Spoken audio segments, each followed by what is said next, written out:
Today we will study a new chapter, Heat Zones of the Earth. As you had earlier studied chapter 1 from the Junior World Book 5th.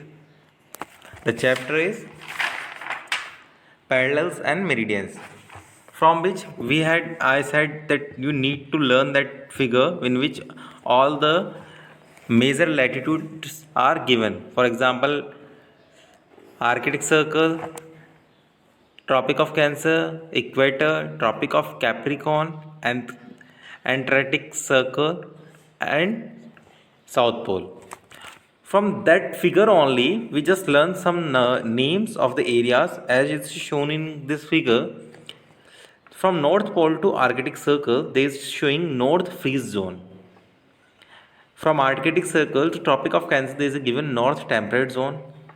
From Tropic of Cancer to Equator is Torrid, North Torrid Zone, and from Equator to Tropic of Capricorn, South Torrid Zone, Tropic of Capricorn to Antarctic Circle, South Temperate Zone, and then between the Antarctic Circle and South Pole is Freeze Zone, South Freeze Zone.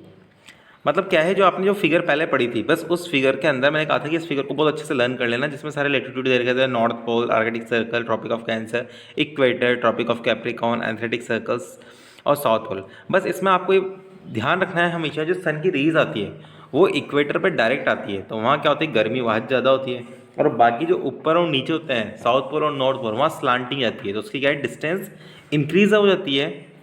आप figure में भी देख रहे हो जो equator है वो वाला एरिया कम है और बाकी जगह डिस्टेंस ज़्यादा बढ़ रही है. डिस्टेंस ज़्यादा बढ़ने के कारण यहाँ क्या होगा, टेम्परेचर में भी डिफरेंस आएगा.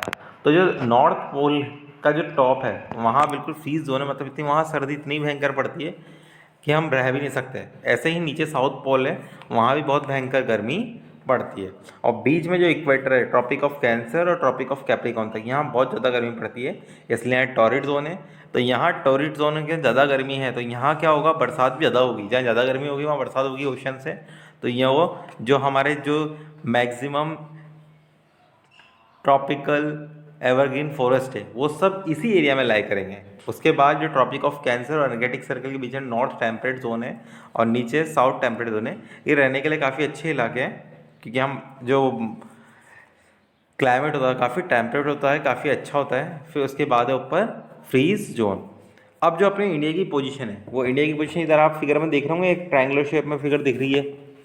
उस ट्रायंगुलर शेप में देखो आप, वो टोरिड जोन से स्टार्ट हो रहा है, कहाँ तक जा रहा है, ऊपर टेम्परेट जोन तक. तो इसलिए इंडिया एक ऐसी कंट्री जिसमें कितना सारा लैटिट्यूड मिल रहा है. नीचे टॉरिड जोन में स्टार्ट हो रहा है, मतलब साउथ की तरफ बहुत गर्मी पड़ती है, आप खुद जानते हैं. और ऊपर जो कश्मीर है, लद्दाख लेह, वो ऊपर आ रहा है टेम्परेट जोन में, आ रहा है ना टेम्परेट जोन में, इसलिए वहाँ क्या होता है, काफ़ी अच्छा नॉर्मल टेम्परेचर है और वहाँ ठंड सी होती है. स्टार्ट करते हैं chapter. The earth is the only planet in the solar system that supports life. पूरे सोलर सिस्टम में जो 8 प्लैनेट्स होते हैं, Mercury, Venus, Earth, Mars, Jupiter, Saturn, Uranus, Neptune, उनमें सिर्फ अर्थ ही एक ऐसा प्लैनेट है जहाँ पर लाइफ सपोर्टेड है. अब लाइफ सपोर्टेड क्यों है? It has air, water and soil, क्योंकि वहाँ एयर है, water and soil. Air breathe करने के लिए, वाटर ड्रिंक करने के लिए, soil for growing food. It also gets just the right amount of sunlight, or as well as it's getting the just right amount of sunlight so that the temperature is perfect for water to be. यहाँ का temperature इतना perfect होता है कि water to be present in the liquid form, और water liquid form में present होता है. पर जैसे अगर अपन फ्रीज जोन में जाएंगे तो वहाँ काफ़ी टेम्परेचर लो है, तो वहाँ पूरा बर्फ़ ग्लेशियर से होता है, तो वहाँ लिक्विड फॉर्म में नहीं होता, तो वहाँ मेरी लाइफ भी पॉसिबल नहीं है. But all places on the earth do not have the same temperature. अभी अपन ने उस फिगर से देखा था फ्रीज जोन है, तो वही चीज़ यहाँ लिखी हुई है कि पूरी अर्थ पर टेम्परेचर सेम नहीं होता. The earth is round in shape, so all parts of the earth do not get the same amount of sunlight. और राउंड शेप में इसलिए सब जगह एक सनलाइट नहीं मिल पा रही है. In places near the equator, जो प्लेसेस इक्वेटर के नियर है, the rays of sun fall almost vertically, वहाँ बिल्कुल जो लाइट है वो सीधी आ रही है और डिस्टेंस भी कम आ रहा है और डायरेक्टली आ रही है. So a lot of sunlight hits an area causing considerable great heat, इसलिए वहाँ काफ़ी ज़्यादा हीट भी होगी और टेम्परेचर हाई होगा.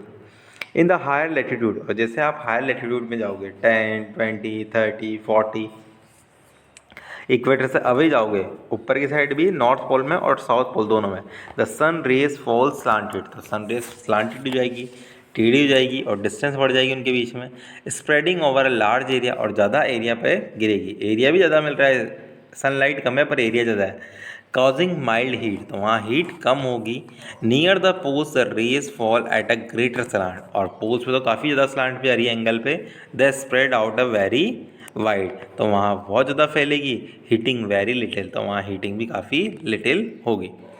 The parallels of the latitude divide the earth into different heat zone, तो ये जो अपन ने लैटिट्यूड पहले पढ़े हैं, Arctic circle, tropic of Cancer, equator, tropic of Capricorn, Antarctic Circle, these all are dividing the earth into different heat zones.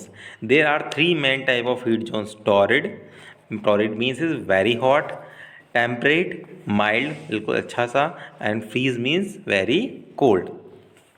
The torrid zone, the word torrid means hot, torrid का means ही hot है, अच्छे से learn करना, याद रखना, places on the equator और those very close to it get direct rays of the sun for all or most of the year, so this area is hot and is called the torrid zone, इसलिए उस area को क्या कहते हैं, torrid zone.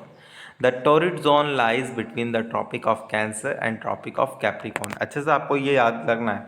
आप अगर एक figure को 10-20 बार बना के ट्राई कर लेते हो बच्चों, मैंने पहले भी बोला था, तो आपको ये परफेक्टली लर्न हो जाएगा और आपके सारे ही क्वेश्चन इसी से कवर कर रहे हैं। अब इस वो जो फिगर आपने पहले पढ़ी उसी सेम में बस आपको ये नाम ही तो लर्न करने हैं, ऊपर आ रहा है फ्रीज, नीचे फ्रीज, बीच में टेम्परेट और उसके बाद टोरिड, 3 वर्ड लर्न करना है आपको इस चैप्टर में, ऐसा कुछ डिफरेंट नहीं है और कोई हार्ड नहीं है। That is why this zone is also called tropical zone, तो इसलिए अपन क्या कहते हैं इसे, ट्रॉपिकल जोन, क्योंकि ट्रॉपिक्स के बीच में आ रहा है, किसके बीच में आ रहा है, ट्रॉपिक ऑफ कैंसर और ट्रॉपिक ऑफ कैप्रिकॉर्न के बीच में आ रहा है, इसलिए इसे बोलते हैं ट्रॉपिकल जोन।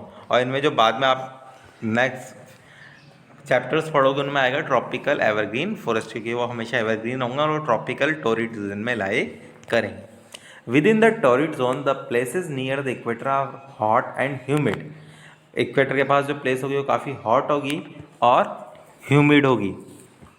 ह्यूमिड मीन्स वहाँ काफ़ी ज़्यादा नमी होगी, वाटर के प्रेजेंस बहुत ज़्यादा होगी ऑल द ईयर राउंड, और बरसात भी हमेशा होती रहती है। These places also get heavy rain all year and they is not much change from season two season, और वहाँ काफ़ी ज़्यादा चेंज भी नहीं होता सीजन टू सीजन, मेनली एक ही टेम्परेचर जैसा रहता है। As we move away from the equator and towards the tropics the rainfall decrease, तो रेनफॉल की अमाउंट भी डिक्रीज होगी। And there are wet and dry season, और वहाँ क्या होगा, वेट मतलब बहुत ज़्यादा बरसाती जैसा मौसम और ड्राई सीजन्स होंगे। जब अपन ऊपर है, the climate become less hot and changes in seasons can be field, तो वो हमें फील होगा। नेक्स्ट है the temperate zone, the world temperate means mild, क्या टेम्परेट का मीनिंग है माइल्ड और नॉट हार्श, मतलब इतना ज़्यादा हार्ड नहीं, बहुत सिंपल सा नॉर्मल जैसा। The temperate zone are not very hot, temperate zone काफ़ी हॉट नहीं होते। This is because the rays of the sun in these zones fall slanted, क्योंकि इस जोन में रेज काफ़ी स्लांटेड तिरछी होती है, and cause less heat than in the torrid zone, torrid zone से कम हीट पहुँचती है। In the temperate zones the 4 seasons spring, summer, autumn and winter are clearly feeled, और जो टेम्परेट जोन है वहीं हमें सारे सीजन फील होंगे, टॉरिड जोन में स्पेशली इतने फील नहीं होंगे, वहाँ मैक्सिमम सेम ही टेम्परेचर रहेगा। देर आर 2 टेम्परेट जोन, अब 2 टेम्परेट, एक नॉर्थ साइड में है, वो नॉर्थ टेम्परेट जोन है जो कहाँ लाई कर रहा है, Tropic of Cancer and Arctic Circles, और ये चीज़ें आपको लर्न करने की जरूरत नहीं है, अगर आपने वो डायग्राम अच्छे से लर्न कर रखा है तो ये नाम कि नॉर्थ टेम्परेट जोन किसके बीच में लाई कर रहा है ऑटोमेटिक लर्न हो जाएगा, Tropic of Cancer and Arctic Circle. The south temperate zone lies between the Tropic of Capricorn and Antarctic Circle. अब एक्टिविटी देखिए, does India lie in one heat zone, अब क्वेश्चन पूछा उसने, क्या इंडिया एक heat zone में लाई कर रहा है, तो no, India is not lying in one heat zone, it is lying in 2 heat zone, torrid zone and temperate zone, torrid zone and north temperate zone. Does it lie in more than one zone, yes, look at the map or globe to find out, map देखो globe देखो, मैंने आपको दिखाया इसे भी। Also find out which zone your city or town lie, आपकी city कौन से टाउन में लाई कर रही है, तो हमारी सिटी टेम्परेट जोन में लाई कर रही है। Does the climate at your place match what you have study about the heat zone? तो यस, हमारा क्लाइमेट जो हमने स्टडी किया है उसी से मीट कर रहा है। Freeze zone, the word freeze means very cold. Freeze का मीनिंग होता है very cold. In the freeze zone the rays of the sun fall at a great slant. और फ्रीज जोन में क्या होता है, जो रेज होती है वो काफ़ी स्लांटेड होती है। This cause them to spread over a large area. तो वो कम हीट काफ़ी ज़्यादा एरिया पे पड़ती है। So these zones get very little heat and are always cold. The summers are cool, वहाँ गर्मी में भी सर्दी होती है। And the winters are freezing cold, और विंटर तो ऐसी होती है कि जमा देने वाली, खून भी जम जाए। Many places are covered in snow all the year. कुछ प्लेसेस तो ऐसी हैं जहाँ हमेशा बर्फ रहती है। There are two freeze zone, the north freeze zone stretches from Arctic Circle to the North Pole, और दूसरा south zone. All the places of north of the Arctic Circle lie in this zone. The south freeze zone stretches from Antarctic Circle to the South Pole. All places to the south of the Antarctic Circle lie in the this zone. Emperor penguin, polar bear, ये सब freeze zone में रहते हैं। You can see emperor penguin in a wild only in the south freeze zone. सिर्फ south freeze zone में ये एक ही जानवर मिलेगा आपको। And polar bear in the wild, और जंगली में कौन मिलेगा, polar bears, only in the north freeze zone. Thank you for very much for listening this video.